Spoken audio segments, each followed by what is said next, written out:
Hello, everybody. Welcome to the Real Sports Scope on this live edition. I know it's not usual for me to be live here lately on a Tuesday, but it is the 30th of June. NBA free agency has started. LeBron James is no longer going to be an LA Laker. Ja Morant basically giving away. I mean, they basically paid Portland $1 million to take on this guy's contract for the last 2 years. I'll talk about that. Caitlin Clark, she's keeping this league interesting.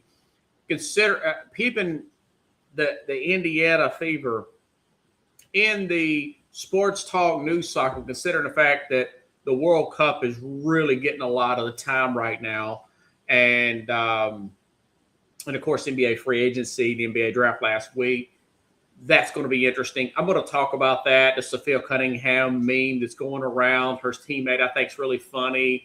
Diana Rossetti back in the news. Also, Brandon Sorsby, got a little bit of news on him as well. Just a whole lot of tidbits to talk on and more, folks. Stand by. We'll take our first and only break. I'll be back here momentarily, and we'll be back here and hit the ground running here on the Real Sports Scope.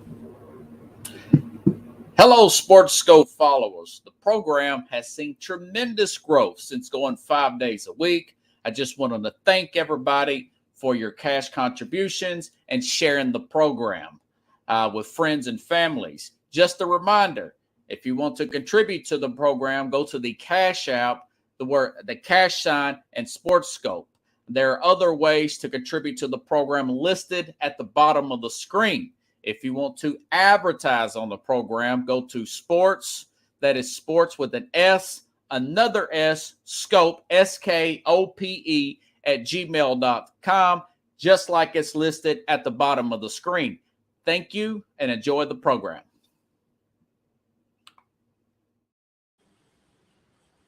All righty then. Okay, you know what? I'll start with the Ja Morant trade. Ja Morant, number 2 overall pick some years back. And remember, he was with the Zion Williamson draft.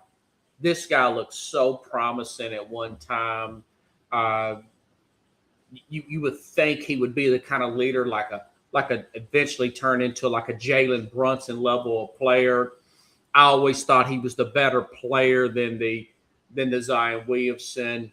Williamson obviously had with his weight problems and whatnot.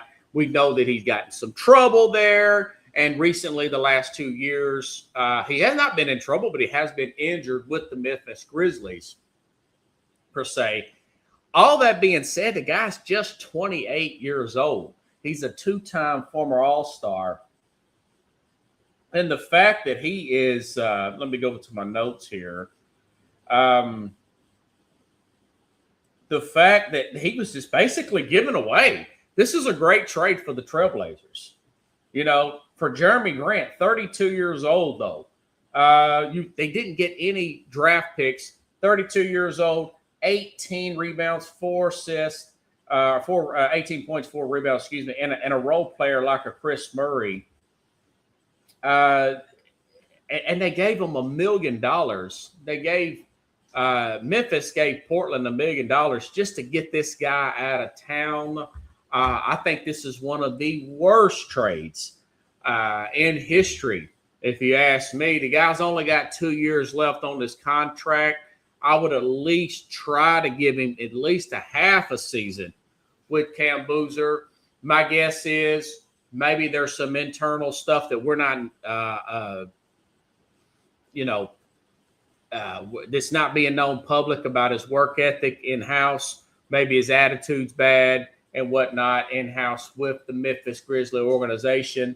And they just do not want him messing up anything around a Cam Boozer, whose dad played, is just more of an efficient player. They want to build this team around the young player out of Duke here. I can get that angle of it, but you would think maybe you try the chemistry a little bit with them. They didn't want to go that route. But, hey, listen, this is a great move there for Portland. Portland, worst case scenario, if he's a bad play, you only have him for this season and next season, and then you're done with him.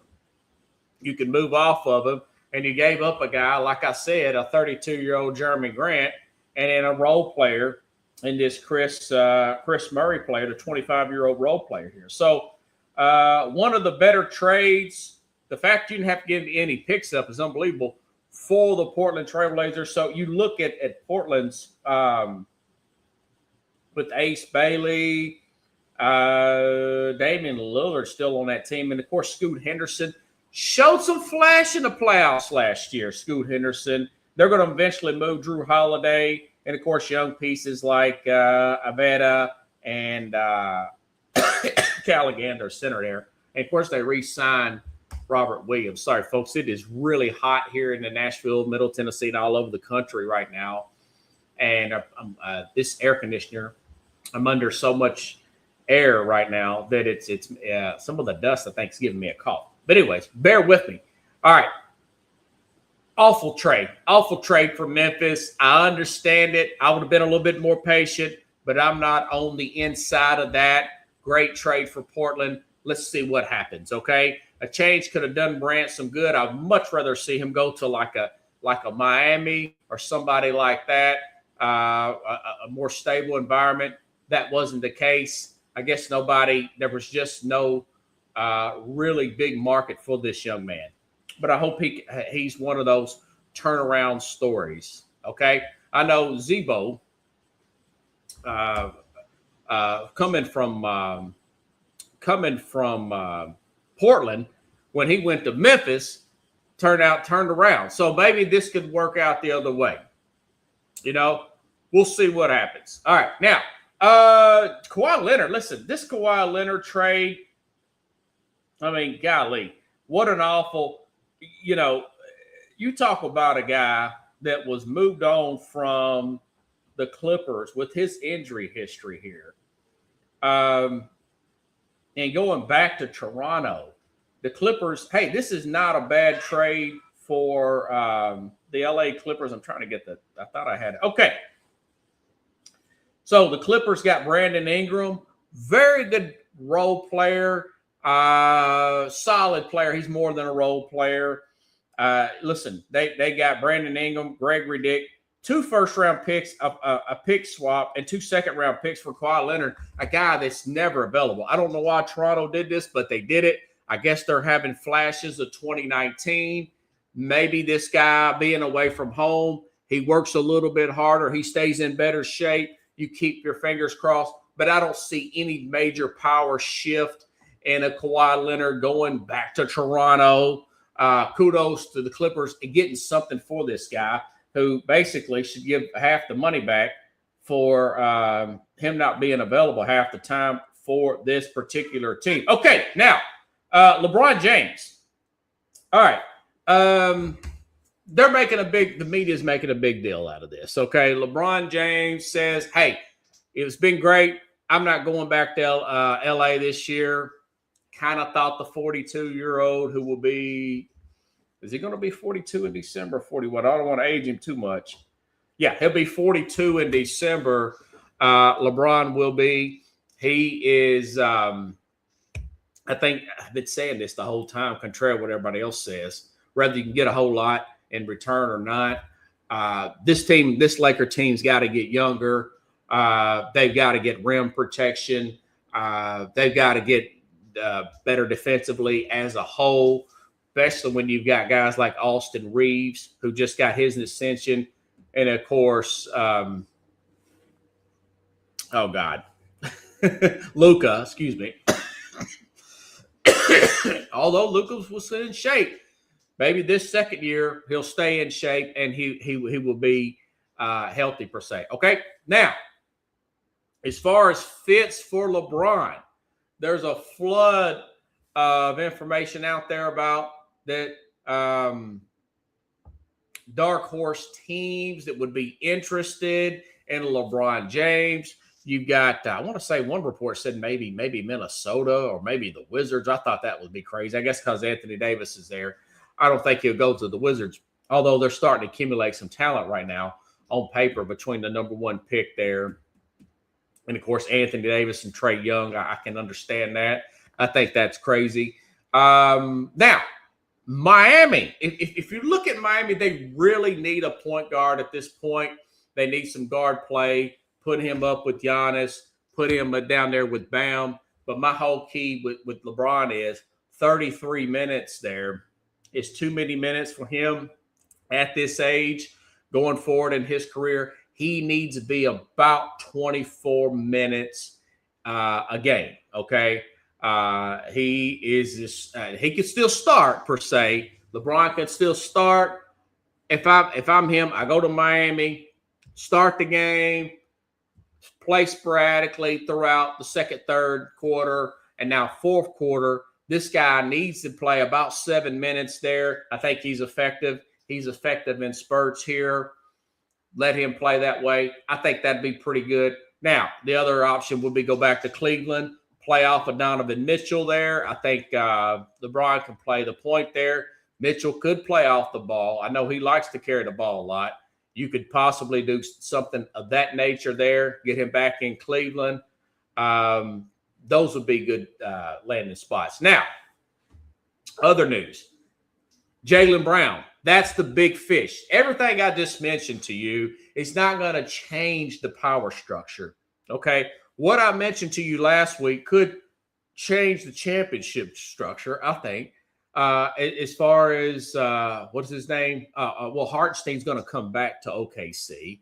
They drafted Adair, the 7'3" big man from Michigan, and of course you got your other big there. Does not like to guard Wemby.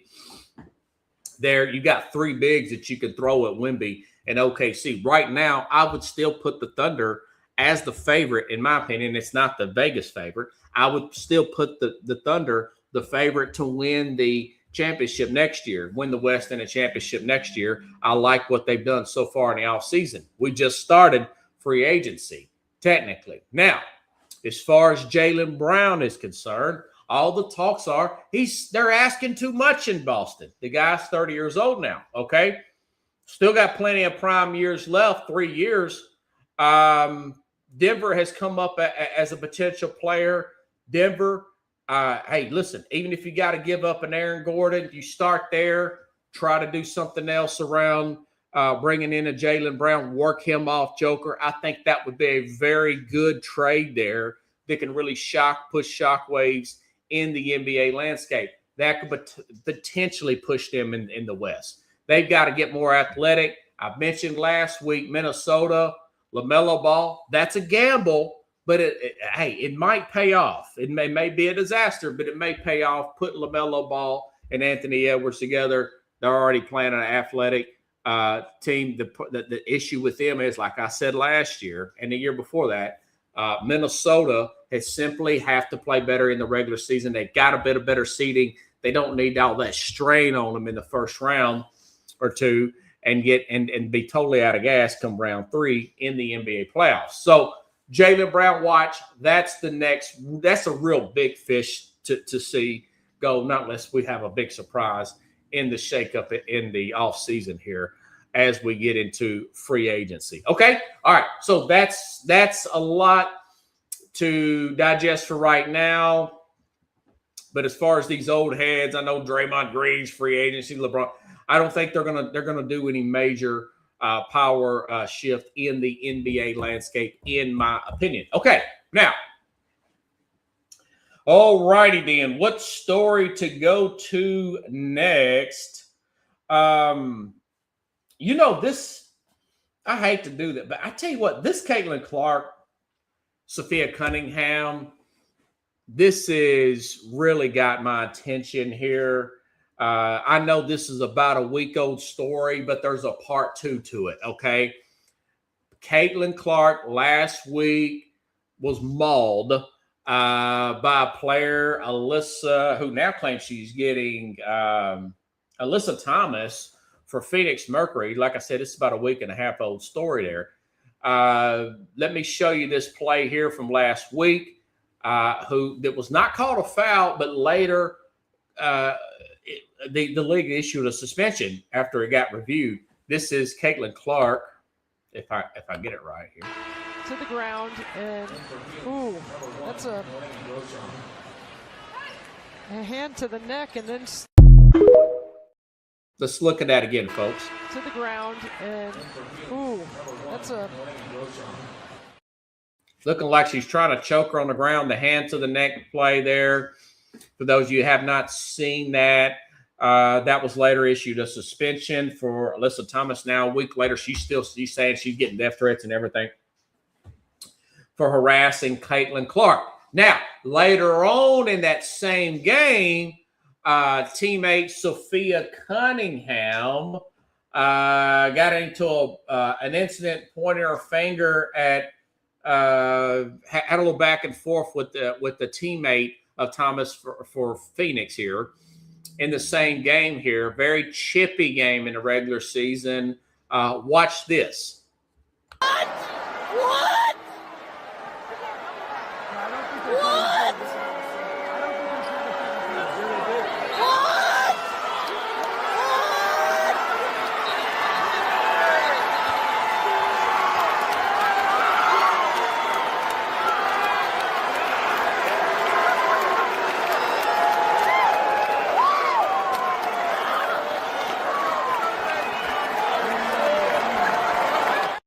The backstory there is Cunningham, who is a black belt in Taekwondo, is very confident. She's a teammate of Caitlin Clark.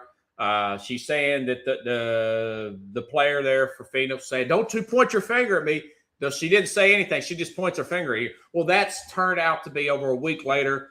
That's on the internet everywhere as a meme going around the internet. Very interesting. I mean, we've got a lot of World Cup to talk about, folks. We've got NBA free agency. The Knicks had their parade last week. There was been an arrest in the NFL. That's actually made the sports bubble. That story has bursted through the sports bubble between Caitlin Clark. So you're building an NBA or WNBA dynamic here. You got the two pretty little white girls there, if you want to say per se. Sophia Cunningham, the blonde chick that's also the Karate Kid, going against the 75% black lead who just perceivably has the jealousy and envy of Caitlin Clark. And in one sense, I do feel some resentment. I can understand some resentment that Clark has not proven anything in the WNBA yet. She's been in there 3 years. I've always said this from day one. I thought Clark was kind of like a Steph Curry comparable. And you all know me from a few weeks ago. I said, listen, I think Steph Curry's an overrated player. Shoots the long three, but when the money's on the table, Curry can't get the big play because he's an undersized player, not as athletic. Now, Clark is still an amazing player, very good passer. She's a better passer in the women's league than, say, a Steph Curry is in the men's league, in my opinion, going back to that. But that being said, it is an interesting dynamic of the way this is playing out. That being said, here's my criticisms of Clark in this fever. If you want to become more relevant, if you want to become more respected around the league. They're a 7th seed in the league in the league right now. They technically would be in the playoffs. They being the Indiana Fever. She's got a back injury right now. She's got to get healthy, and this team has got to get better. They've got to get a better seeding as well. They need to go farther in the WNBA playoffs. Get to the finals would be good. And get more TV time as the summer goes along when all these other sports, the World Cup gets finished, and we're not quite in the NFL and college football season, then I think they could become more relevant. But my thing is, she's got to play better. I've said this from the beginning. She's got to toughen up and get through it. I do think as far as the crucial fouls like we saw being called, this Jordan rules type of situation where they're mugging her and stuff. There's so much media scrutiny. Dick Vitale spoke out against this last week. I do think that the refs are going to start calling games tighter now, start calling more in-game flagrants. But that being said, she's got to get it together, man. Come on. She's got to play better. she's got to toughen up. There's been some thoughts that she's having run-ins with this coach here. They've got to get on the same page. Sophia Cunningham's got to do her thing and get her back. She's kind of like the Draymond Green, the little blonde Draymond Green of this particular team. It's a nice little Karate Kid type of dynamic. I think it's interesting. I talked about that story over the World Cup. That tells you how interested I think that that story is. Okay. All right. Now, okay. Let's see. What else should we go to? Let's see. You know, I just got to talk about this Diana Rossini story. I've got some film on it. I'm giving women love today, right? I've got two woman-related sports stories still over the World Cup. I'm going to get to the World Cup here in just a second. All right, now, Diana Rossini in hot water again in court of public opinion. Whether it be TMZ or whatever, you've seen this video that's leaked out today, I'm about to show you. There is a video of her using her NFL credentials and whatnot to get out of a traffic ticket. She says that, well, you know what? Let me show you the video, then I'll comment on it afterwards. So this is basically a video of her getting pulled over back in January, back when Sean McDermott got fired from the Buffalo Bills. She's messing with her phone. She looks to be all over the road, and it looks to be a little snowy here where she's at. I think it's in New Jersey. I'm not sure. And cop pulls her over, and she starts talking to the cop about it. I'll let you be the judge. Then I'll give you my opinion. Watch. If I get it. You're not going to care. I'm an NFL reporter, and I just broke that Sean McDermott got fired from the Bills, and that is what I was just sending a tweet. I was going to pull over because I have to make calls. Okay. I know it was a work thing, and it was an emergency. Obviously, you were on your phone for a while, right? When you went under the underpass, right, on Garber Square, I was by Library Place, so you're on your phone there. I got behind you, right, by Whole Foods. You continue to be on your phone, right? I understand you have a job. Like, I'm shocked that they fired me. I cannot believe it. You know who was on the phone with? Who? Brian Gable, because he lost the job. Oh, okay. Are you a fan of Giants or Jets? I'm not a fan of either, so. What is your team? I'm a Vikings fan, unfortunately.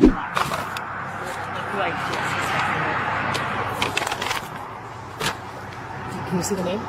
Oh my God. KOC? Pretty cool. I love the Vikings. Chaos is awesome. Yeah. He seems like a good Your dude. quarterback sucks, though. Listen, I'm going to cut you a break on the cell phone. I understand your job requires you to be on the phone a lot. I know. Just try to wait till you get home, okay? I wasn't planning on making a video today because I'm feeling sick. Okay, so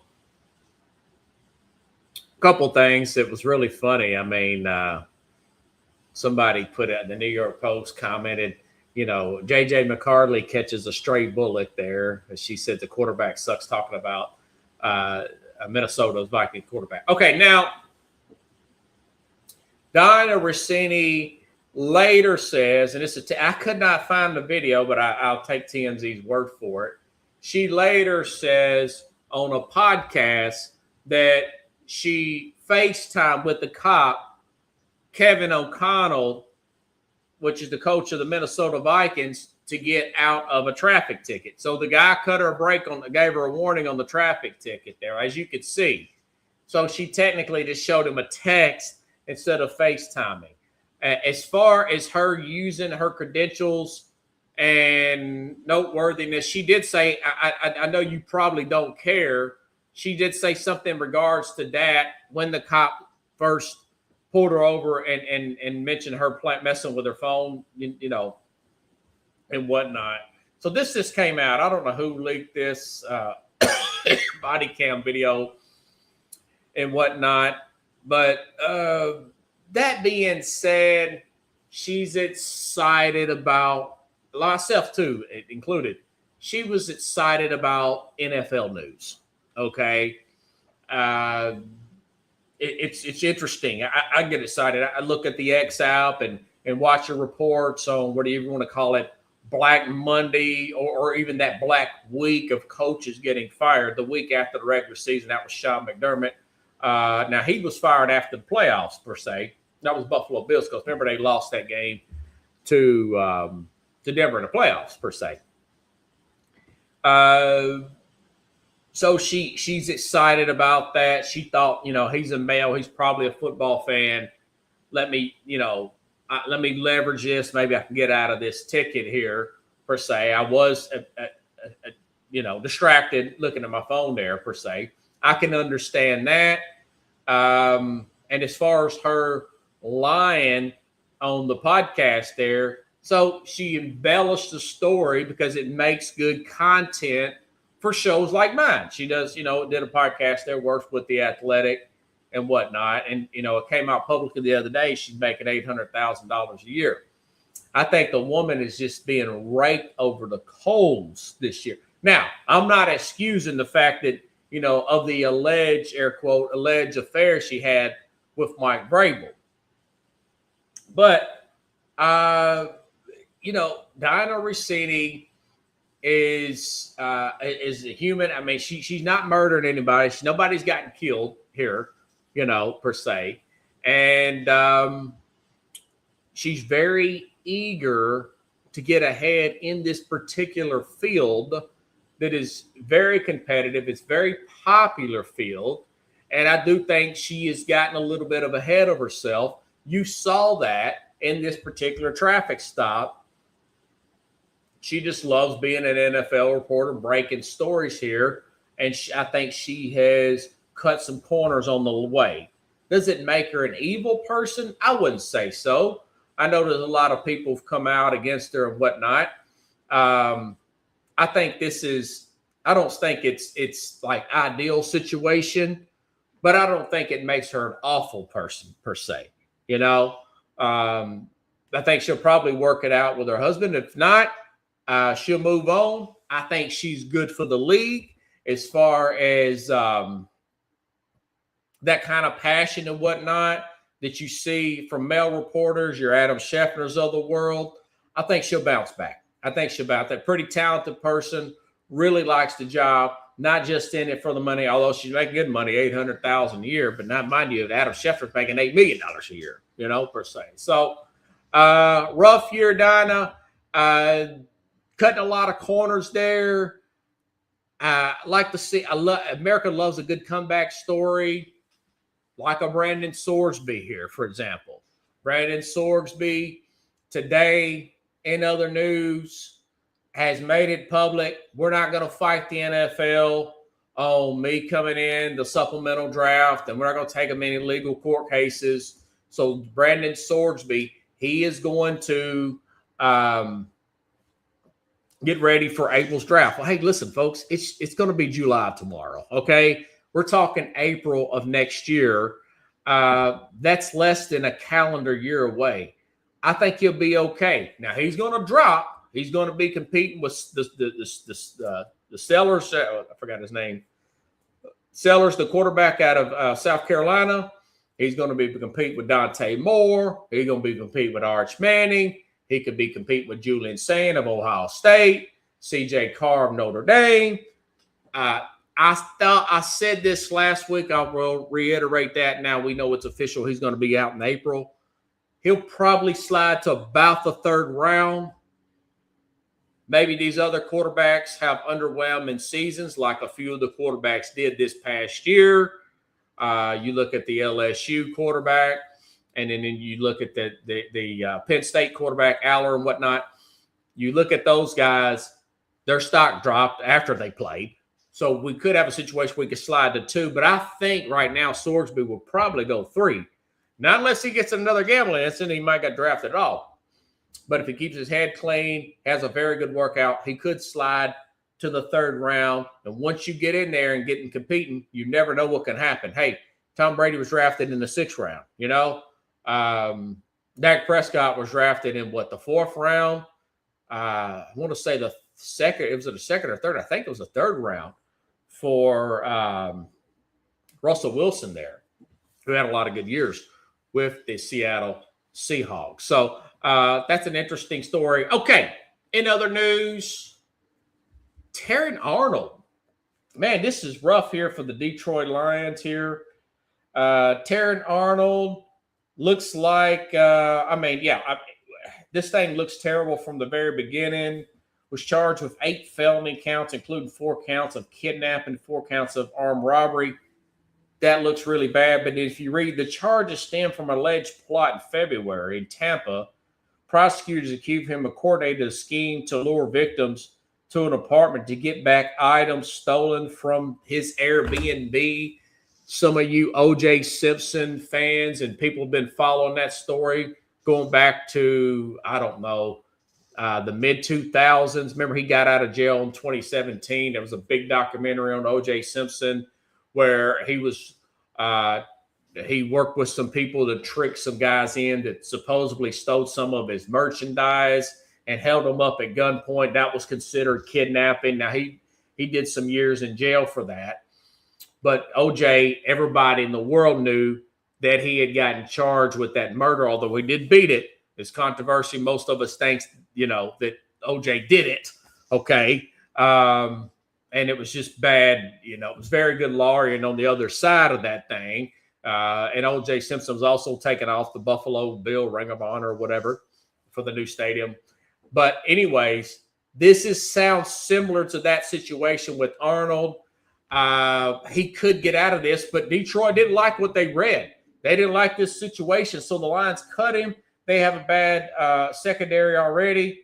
But, hey, listen, it's their prerogative. They can do what they want to do. But he did make his $1 million bond today officially. He's out of jail, the cornerback there from the Detroit Lions. And I wanted to read a little bit of this letter, if I could get it to come up. And it did just come up that Nick Saban, of all people, remember he played at Alabama. If I can get it, I'll read a few lines of it. It's coming up on my Facebook right now as we speak. If it's still loaded, folks, to speak. I haven't done a full show like this in a while, folks. When it's just me solo, it's good to knock off the rust while this is loading up. By the way, for those of you who had checked my social medias, I want to thank Alpha Graphics of Brentwood, Tennessee. They put a wrap on my car.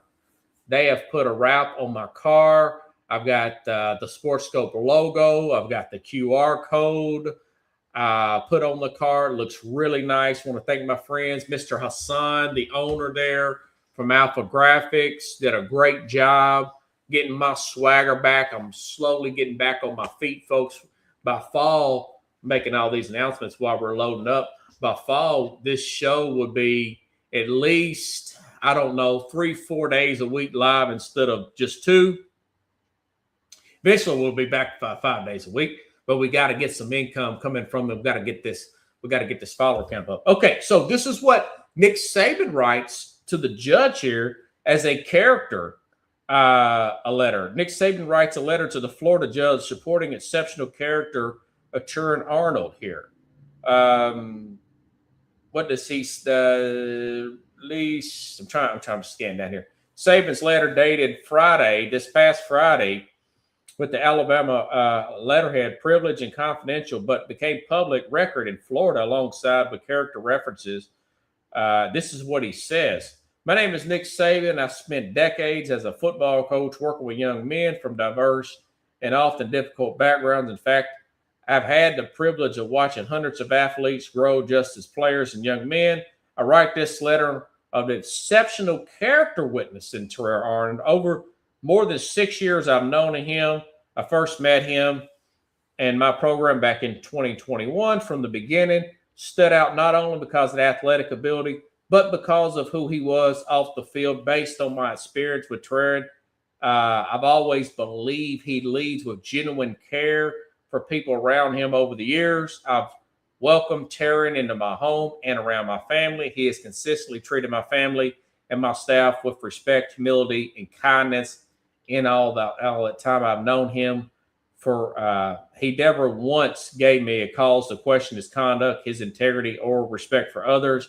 I don't ever recall being involved in any behavior that would describe as aggressive or irresponsible. Based on my experience with Taryn, I remain committed to supporting him while not even overly familiar with or educated on the charges he is facing. So he really put his neck out, and it said a few more sentences there, but you get the gist of it. Nick Saban really putting his neck out on the line for this player. Like I said, if you just read the headline, kidnapping and all that, you think he may have gotten into it with his girlfriend or this is some kind of domestic dispute. This was an issue over an Airbnb. It's stupid. It was stupid when OJ did it. But I'm not holding a gun to people over some stuff at an Airbnb if I'm making the kind of money and I've got the kind of, if I'm the kind of level of public figure of an NFL player like a Taryn Arnold here, I'm not going to do something like that. I'm going to get the police involved. And if I can't get the stuff back, you just write that up as a loss rather than going to jail and getting cut off your NFL team and getting that big contract taken away. That being said, I think he may get some kind of probation for this because of that letter and because it looks like he's got a pretty clean record. There was a video that came out of him pulling over to do a video of him doing like some kind of phone video and saying that, you know, he's a pretty straight-laced guy. That may be the case here. He may not be a problem child. Maybe Detroit did overreact. I think they cut him because I don't think he was entirely 100% honest with them about this incident that happened back in February. I think if he would have, maybe they wouldn't have cut him. My guess is he may get some kind of probation, and then he may get suspended for 4 to 6 games, and this young man will be back in the league. He's under 30 years old. Somebody can use a cornerback. Maybe Detroit simply overreacted, but I don't question Brad Holmes and that organization for the moves they made. I just know their secondary is going to be a bit lighter, and they're going against the Chicago Bears coming up this fall, one of the better offenses in the league, not to mention the Packers, and of course Minnesota with the new quarterback there in that situation. So kind of let it play out. Again, one of those stories, you first read about it, even looks like James Pierce may be okay. And his situation looked terrible, the Atlanta Falcons player going back to the wintertime. So you just never know how these things play out. Most of the time, NFL players generally, I mean, things, you know, you have different situations, but they usually get in trouble February, which is around that first month after the season. They're so locked, the season's over with, those checks have piled up and they go wild, or they get in trouble just before training camp starts, which is right now, you know, this dead time between now and training camp. Almost every time. It's in February, just after the season ends, or that little bit of pocket just before the season begins, just before the training camp begins in July. Never fails. It's always something happens. Just an observation there. Okay? All right. So that's the Taryn Arnold situation. I think Nick Saban's letter really helped. And he made his $1 million bill. But just not good judgment on his part. Okay, now World Cup notes here. Kudos to the Brazil. Listen, that was a great comeback. I watched that game. The fact that Japan scores early, hangs on. Brazil comes back, wins that game. You could start to see the pressure start to rise on these Brazilian players as that game's going on. Players start to step up their game leading in towards the very end. It was a good comeback. Hey, listen, they got the win. Brazil got the win. It's unfortunate for Japan. On the flip side, great header there by the player for Morocco. Remember, Netherlands was up 95% of that game. A lot of people that you read online, I want to say that even Carlos said, I know Colin Coward said that they could be a dark horse to win the World Cup. Well, we're still in the round of 32. That's a big upset. We're in the round of 30. That's like a Sweet 16 upset in the NCAA tournament. But, you know, the Netherlands is, by the way, and I had some Netherlands fans. I've taken them in Uber yesterday. They were nice, but they didn't tip. They did not tip. So first I was like, hey, go Netherlands. Yay, yay. And they had their orange. They were from the Netherlands. They were here for some conference here in Nashville. But they didn't tip. So I'm like, okay, F the Netherlands. You ain't going to tip me. Ask me 50 questions. But anyways, Netherlands up most of that game, up 1-0. Great header shot there by the player for Morocco. Scores late, and of course, we know Morocco won in overtime. Big upset win for Morocco. Kudos to them, all right? And of course, listen, is it Mbappe? I want to say, man, he's having a great game right now. Did some screenshot. That dude right there, he's probably Kylian Mbappe. Excuse me. A lot of language is jacked up. Kylian Mbappe, 6 goals. He is now tied with Lionel Messi. It looks like the big favorite here is France to win this thing. I don't know what the score is. They were up last time I checked. Let me double check since we're doing this thing live. If our France 3-0, yeah, it's over. Okay. France is in the Sweet 16. No big surprise there. But Mbappe, I mean, he's playing really well with France there. Looks like the best team. Very quick team there in France there. Good win there. As far as the United States is concerned, listen, they played all backups and still almost won last week against Turkey. Okay. They're negative. What are they? Negative 600 against Bosnia tomorrow. I think they'll win that game starting at 8 o'clock Eastern on Fox there, 7 o'clock Central. I'm definitely going to record it. This will be a big upset. This would be a big downer for the United States to lose this game to Bosnia. I think they're going to win it. They're going to get to the Sweet 16. Like my man here, I think it was Mike, who is a soccer reporter, professional soccer reporter for about 40, 50 years, what he told me, said if the United States could get to the quarterfinals, which would be the Elite Eight, if they can get to the quarterfinals, that would be a huge success. So if they win, we expect them to win tomorrow. They're supposed to play everybody, including Pulisic there, Christian Pulisic. That would be one step closer to getting that. They would be in the Sweet 16 if they win tomorrow.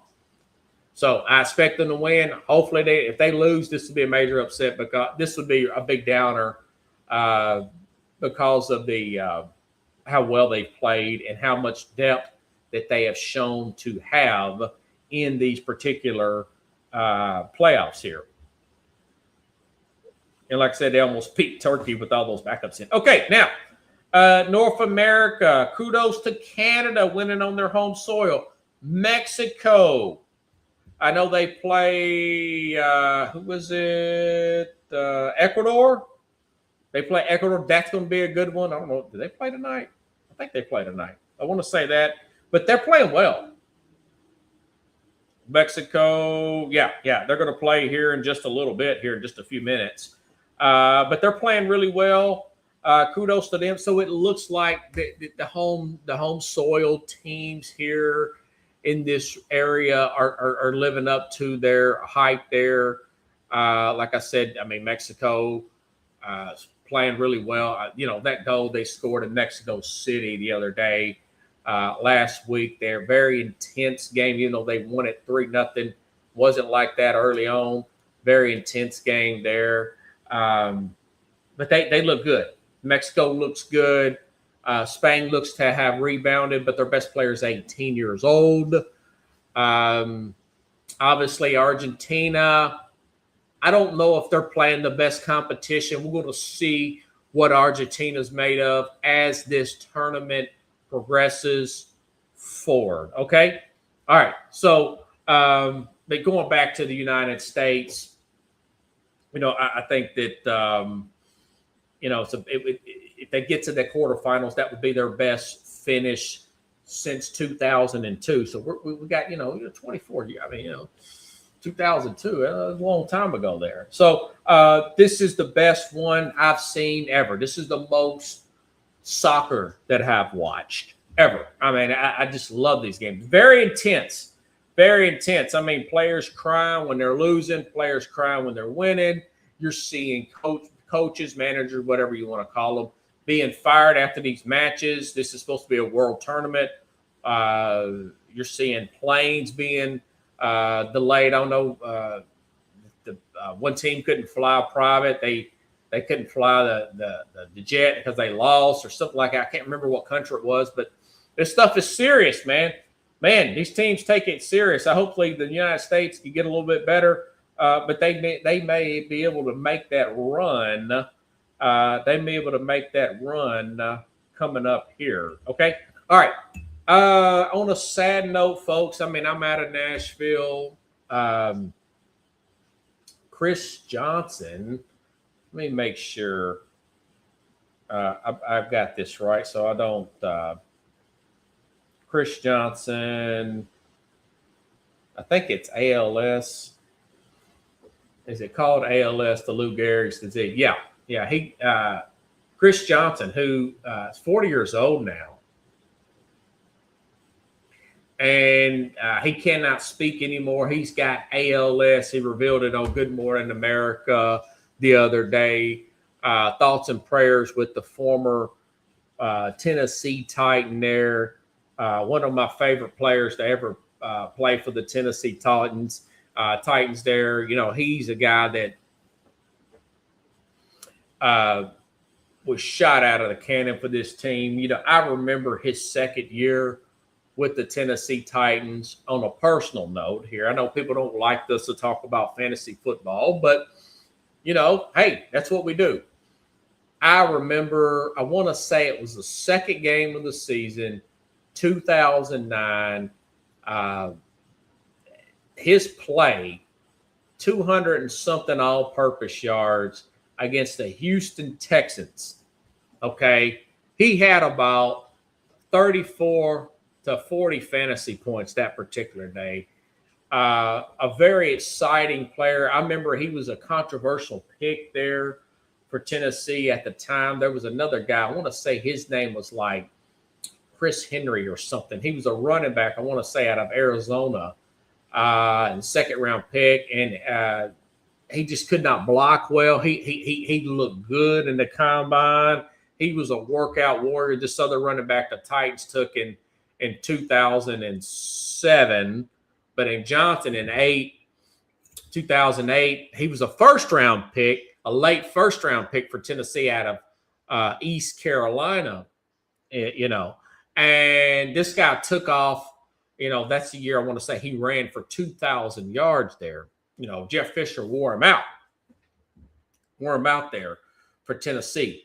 But the ALS, you got guys like Stephen Hawking, you've got the Lou Gehrig, the famous New York Yankee there. I feel like the luckiest man on the face of, that great speech Lou Gehrig did back in the 30s, I want to say, when he found out that he had ALS. I really hope and pray that there's some kind of miracle breakthrough for the former Tennessee Titan and the former, I think he also played for Arizona, NFL player who cannot talk now, but is going to hang in there and fight through this thing. Same thing with Alan Jackson. I know that's not a sports figure, but he's got a muscular nerve disease there, and he just done his last concert here in Nashville. Alan Jackson, he cannot tour anymore. He's got chronic fatigue as well.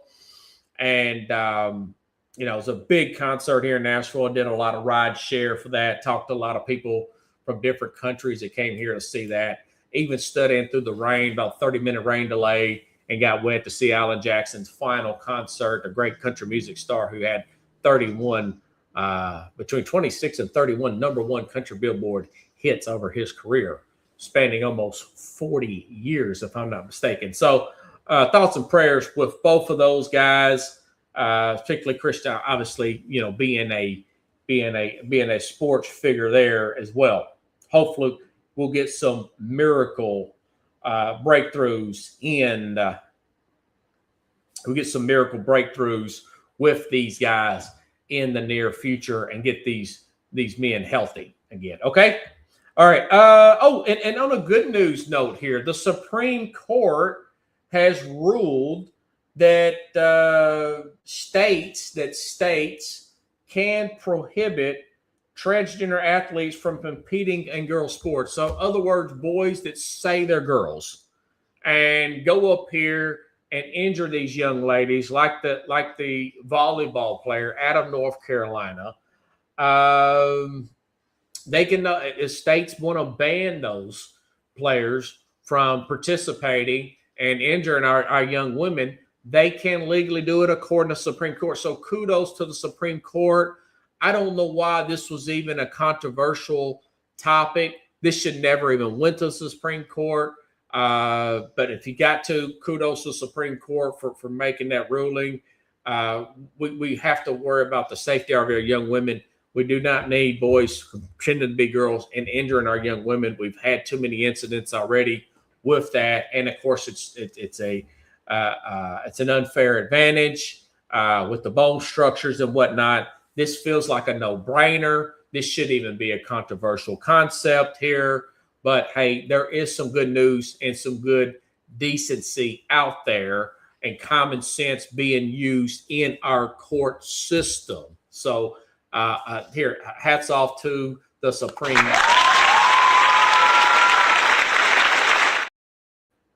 All right, there. Let me go back through my notes. Like I said, folks, I told you I had a whole lot of stuff here. To talk about tonight, and I want to make sure that I got everything taken care of. Been a busy day here. Did not do any ride share. Like I said, I didn't do any ride share for the afternoon. I was getting some artwork done on my car. Did some ride share early this morning and got that taken care of. So if you like the show, share the show. And if you have not subscribed to my YouTube channel at Robert Butler, at the Real Sports Scope, at the Real Sports Scope YouTube channel, please do so. I'm trying to build that one up. I'm up to 160. I'm up to 160 subscribers on that one, and I've got about 5,000 overall through my different social media, but I've got to get that up to 50, 100, a million, folks. I've got to get it up more. We know that this particular program is a big time program. We've just got to get it going here and get more of a follow. That's what I'm putting my my